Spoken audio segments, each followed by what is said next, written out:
Welcome to the Tick Tock Podcast. The clock is always ticking, so let's synchronize our watches and dive in. I'm your host, Callie Brigham, and I'm here to help you make time for what matters.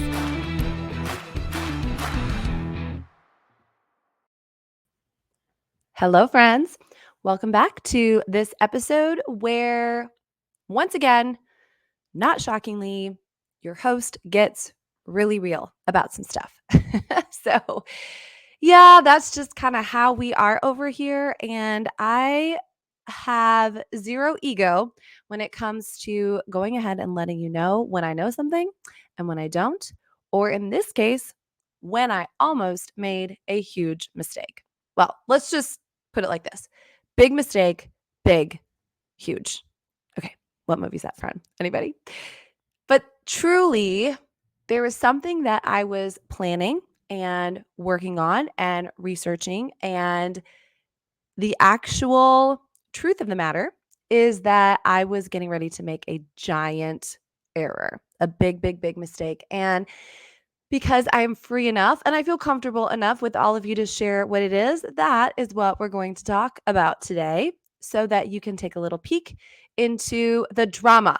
Because I know that all sounded quite dramatic and you're probably on the edge of your seat and you're wanting to know, what in the world did I do where I almost messed up big time?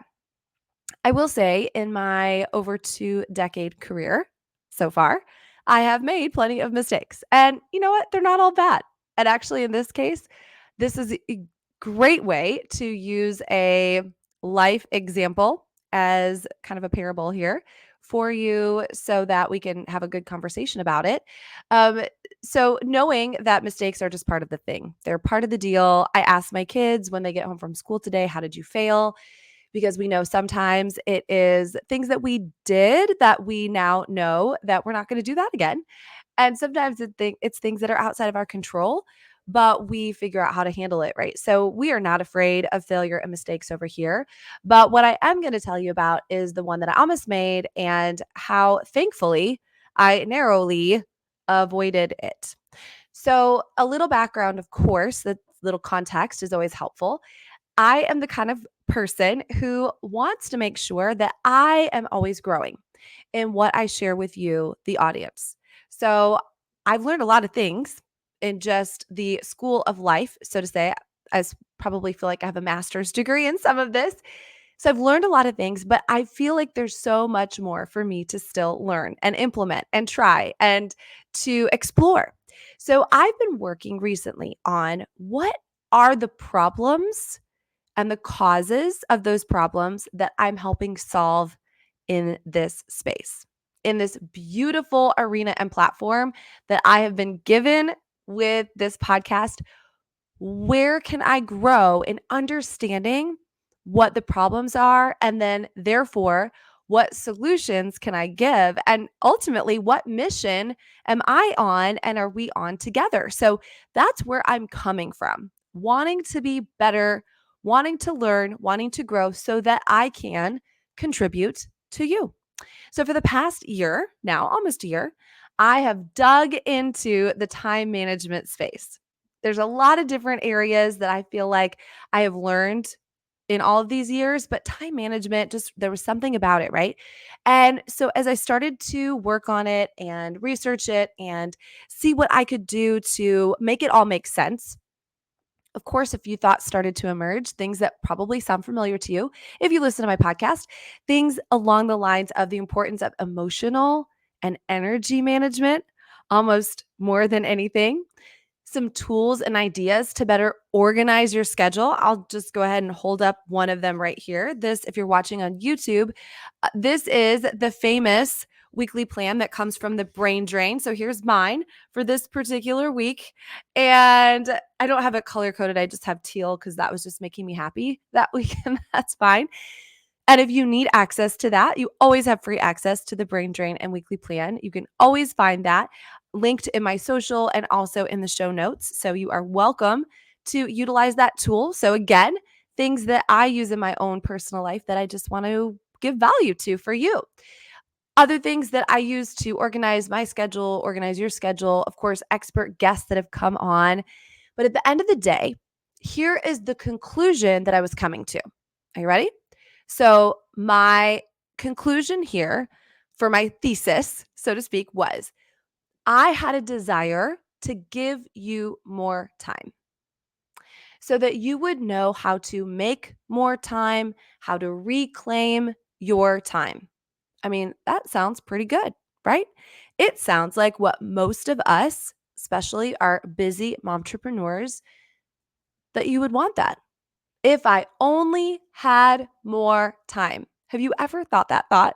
Or I am running out of time. Or where did the time go? But really, it kind of hones in on that one statement. If I only had more time. So that's what I was thinking. All right, let me drive that home. Let's work on that component.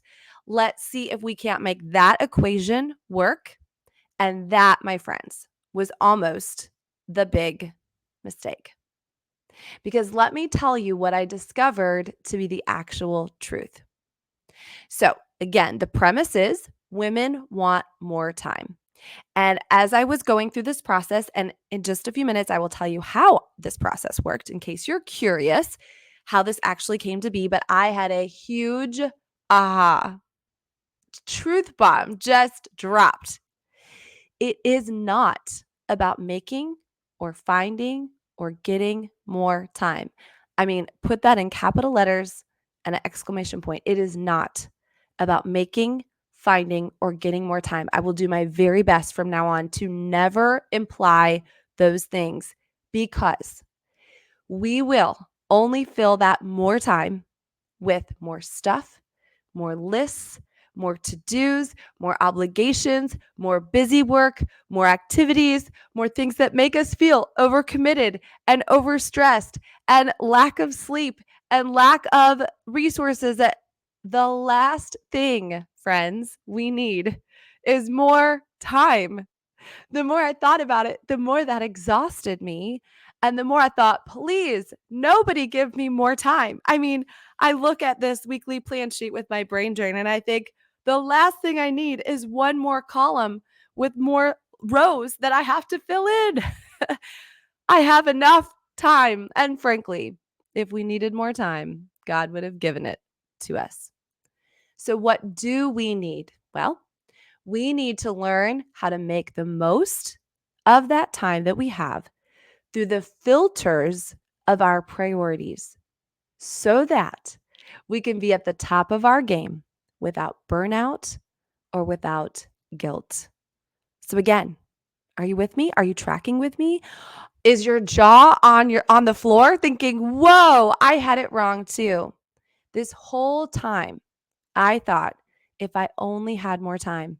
The reality is, I don't need more time. As a matter of fact, that's the last thing that I need. What I do need is priority management so that I can look at one thing at a time. I can perfect that one thing at a time. I can get good at that one thing at a time. I can have clarity at that part of my time, that part of my schedule. That feels good. That feels like me. It resonates with me. My time feels expanded, but it is not. And I want to be the best that I can in my life to my people, my family, my work, my small community without burning out or feeling guilty. Again, if you've listened, we've had almost 80 episodes, right? About half of those have been guest episodes. So almost 40 guests. Wow. And I ask each one of them, I give them the gift of a pretend bonus hour. And what would they do with it? And with almost maybe one exception, all of the answers I would categorize under the thought of they just wanted to be. They just wanted to be. They wanted to just be with family or just be in nature or just have quiet or just have rest. They just wanted to be. They didn't want to do yet. That is the tendency that we have if we find ourselves with that actual free time or bonus time, which of course is rare. So why do we not need more time? Because we would not fill it with the things that allow us to be.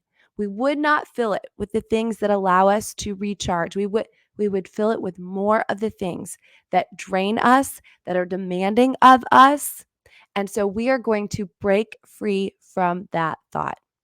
So, why was this a huge mistake? Because I was about to embark on a journey of wanting to teach and promote and show you how to do the wrong thing. I mean, I had good intentions. But I'm so glad that this huge discovery happened before it was too late. So, I really want you to ask yourself, have you been living in the land of, if I only had more time? What I want you to do is pack up and move, and we're moving to the land of, I have enough time. Now, what am I going to do with it? So, obviously, there's a little bit more to this story. Again, those of you that like context, there's a little bit more to this story because if you want to know the real reason that I avoided this mistake was not my own genius. I mean, a little bit of genius went into it, but it was because of brainstorming and strategy. I almost said tragedy. It was almost a tragedy. Brainstorming and strategy that wasn't just with me. I had help. I've mentioned in the past that there have been a few significant times in my life that I have had a coach, mentor, whatever you want to call them. They've been experts who've helped me get out of my head. They helped me transform my thinking. They challenged me to think something new or better or outside the box. Or honestly, they even allowed me to just spitball it out, like get it all out and then see what does make sense. And a few of these people, I will shout out to them. First one is Jill Bartolome. I've talked about her way back in episode 26. She is infamous for the bug me list. This was a time in my life where I had a baby and a toddler, a nursing baby and a toddler. And I felt like all I thought I needed was extra time, probably to just, go to the bathroom by myself. But she taught me the bug me list and that the less I tolerated of those things, the more I would make, the more resources I would have, the more energy I would have, the more money I would have. And so that was hugely significant at that time because I could not on my own see how to do it and how to handle it all and how to handle it even slightly well because I was just too in the weeds in that time of my life. I needed perspective and I needed someone to just kind of give me some baby steps that would help me get out of that fog. Thank you, Jill. Another person for me has been Bill Cantrell, the late, great Bill Cantrell. He's the one that I learned about getting my list in the morning from God. My list from God. I mean, who better to guide you in what to do than God, right? Now, it doesn't mean that I didn't already have some things planned because I think that is healthy. But at the end of the day, it was really like, okay, Lord, what would you have me do? And as a matter of fact, I'm going to show this to you. This will also be in the show notes and in our Facebook tribe. But my dad and Bill were very, very good friends and became very good friends because Bill also coached my mom for a season. Bill coached me a couple different times as during my career, and my dad loved it so much that he put a little binder together, and he gave this to me this summer, and it has some questions for accountability that you do on your own, and then it has questions that you can think about each morning, each night, however you like to do it, and just kind of have this list that you get from God. So I'm going to read to them what they are. Again, if you're driving or you're multitasking, which I understand, you can get these lists either in the Facebook group or in the show notes. And here's what he says. Number 1, Lord, give me clarity on your plan and vision for my life and career. That's so good. For a long time, I just did the surrender. Like I surrender it all to you. But my dad said, you know what? It's okay to ask God for specifics and for clarity. And sometimes he answers right away and sometimes it takes time, but to seek that out. Number 2, Lord, what do you want me to work on about me so your plan and vision can happen? Notice the about me part, not about people that are driving me crazy or not doing what I want them to do or, getting in my way. Lord, what do you want me to work on about me so your plan and vision can happen? Number 3, you're to report for work with no personal agenda. Oh, that's such a good one. Just a reminder, report for work with no personal agenda. In other words, how can I serve others? How can I be obedient to God? Number 4, ask for clear direction for the day. Again, that clarity. Ask for clear direction for the day. And under that, there's some sub points. Who would you have me contact to support and serve you? So we're starting with that posturing of who would you have me contact to support and serve you, God? Number 2, who would you have me contact to build my business, to build your plan and vision? So again, it's okay, I'm building a business, but why? So that I can further the kingdom of God, so that I can have that significance in supporting other people in God's mission and his plan for their life. And number 3, what activities do you want me to fulfill today? Isn't this great? So good. Thank you, Bill. And then number 5, you get quiet, you listen, you write down what you see and hear, you take action, and you watch what happens. Wow, what a great thing to do for just a couple of minutes every morning to set the tone for from your day. I did not know that intuitively. I needed Bill to help me with that. I needed to sort of get out of the task master mindset that I can be in. Okay, I'm going to check off this list. I'm going to do the task. I'm going to cross everything off and really say, you know what? I'm going to walk slowly through the crowd. I'm going to put my agenda second, third, fourth. I'm going to put God's agenda first. This is going to be so much better. One other thing I want to share with you that happened with Bill. This was in 2015. Our team, we're about 6 months into the year, and our team was having what would be our best year to date. I mean, it was like just fish were jumping in the boat. Okay. We had crazy momentum, and I really couldn't figure out why or how. And instead of being excited about that, I was scared about it. And I had a coaching session with Bill. I'll never forget. I was on my front porch and I was sitting there and I was ready for the strategy. I was like, okay, what should I do? You know, he's a business coach. What should I do? What tasks, what activity, where should I put my focus? And Bill said, okay, as we're getting started, he said, Callie, I just want to let you know that God loves you. I was like, okay, thank you. Thanks, Bill. God loves you too. Kumbaya. And I don't know exactly how I answered, but I was not what I expected. And Bill said it again. He's like, Callie, God loves you. And I said, yeah, okay. Yeah, I know. And then he said it a third time, and he said it like this: will you just let him love you? I burst into tears, the ugly tears, because I was so consumed with the idea that I had to do everything perfectly all the time or it was going to fall apart. And he was suggesting that I just enjoy the season of favor, that I, of course, work hard, but that I leave the results, the expectation, all of that just in God's capable hands. Just let me be his daughter and let a good father give a good gift to a daughter. It was one of the most freeing business coaching conversations that I've ever had. And Bill just knew there was something in what I was expressing that he knew that I needed to hear a different voice than the own voice, scary voices in my head. We did go on to have what would be our best year ever. And then we went on to have better years even after that. So thank you, Jill. Thank you, Bill. And then most recently, my strategist, Brandon. So I started working with Brandon as part of a bigger brand building group. And he was assigned to me as my strategist because, like I said, I wanted to make this community the best that I could for all of you. So we started working together on this just a few weeks ago. And I was explaining to him and developing what I wanted my mission to be based on who I want to serve. And so we were brainstorming on this topic of time management, talking about the problems and the causes and the solutions. And through that is how he and I together realized that I was sending the wrong message. I mean, not in a bad way. And let me clarify. I know I'm saying this is the biggest mistake, and it would not have been a huge mistake if I went down that path.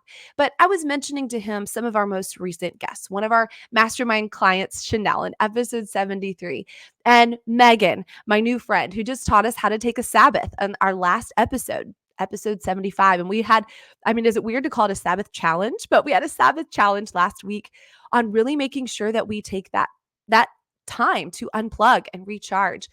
And as I told him and talked about these women, that's when I realized that truth about their time. And that the worst thing that could ever teach them or give them was that they needed more of it. So the reason I did not go forward in that huge error was that I had a mentor.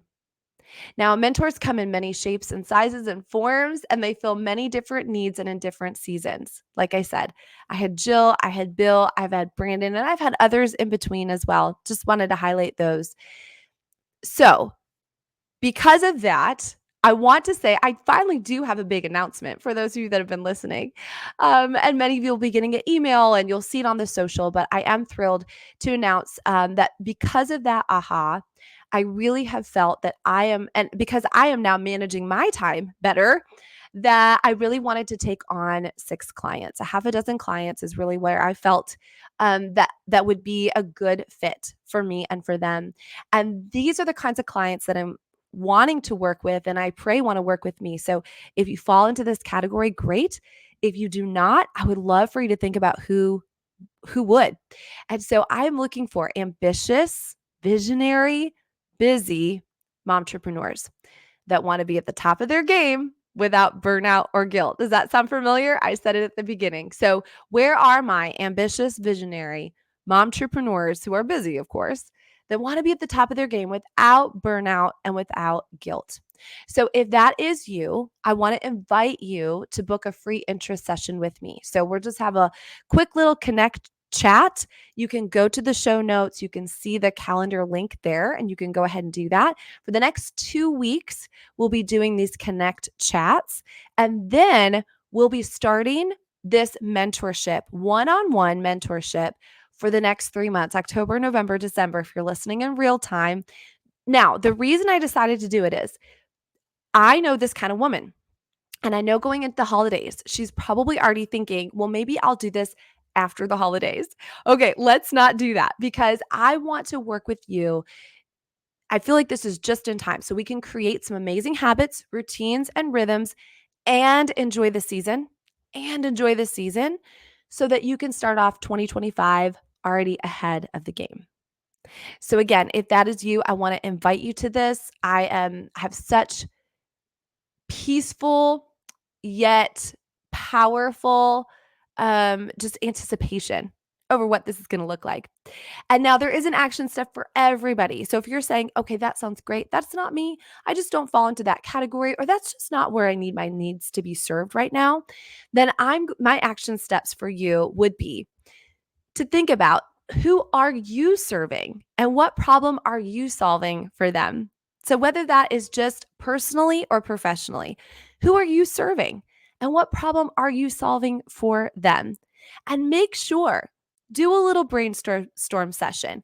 Do a little, take a piece of paper and throw it all out there, right? Just get it all out, get your thoughts out, and make sure that you feel authentic with who you're serving and you believe that it truly is the problem that you're solving for them. That's action step 1. Action step 2 is to say, who is on this journey with me? So it might be me, or it might just be our Facebook community. It might be an accountability partner. You can go back to episode 34, I believe, on accountability. And there might be somebody that you say, you know what, for the month of September, let's work on this together. Or can I share with you mine and you share with me yours? This is what I think I want to be doing. This is the area I think I want to be focusing on. Let's talk about it together. So that could look like a lot of different things, but there's an action step for everybody. Who are you serving and what problem are you solving for them? So that kind of gets us out of ourselves, gets us onto people, and then we're really able to prioritize our time much, much, much, much better. And then who do I want to be on this journey with me? All right, friends. So really excited about this one-on-one mentorship. If you're interested, you can book that interest call with me. We're going to have these calls the next couple of weeks, and then we're going to get started with this mentorship, I believe, right in the nick of time. And remember, friends, if you start to go down the path where you think, if only I had more time, I want my voice to be in your head and say, I have all the time that I need.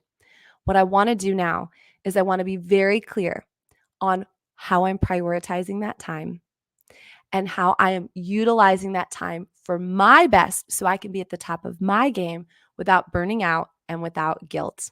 All right. Well, thanks for so gently receiving my big mistake. And I'm so thankful that I almost made it, but I didn't. So I can share it with you today. All right. I look forward to those interest calls and connect calls. You guys, thanks so much for listening and God bless you. Thank you for joining me on the TikTok podcast. Please subscribe, rate, and leave a 5-star review. Your feedback fuels our mission to help you master your time. Set your alarm for our next episode, and until then, make every moment count.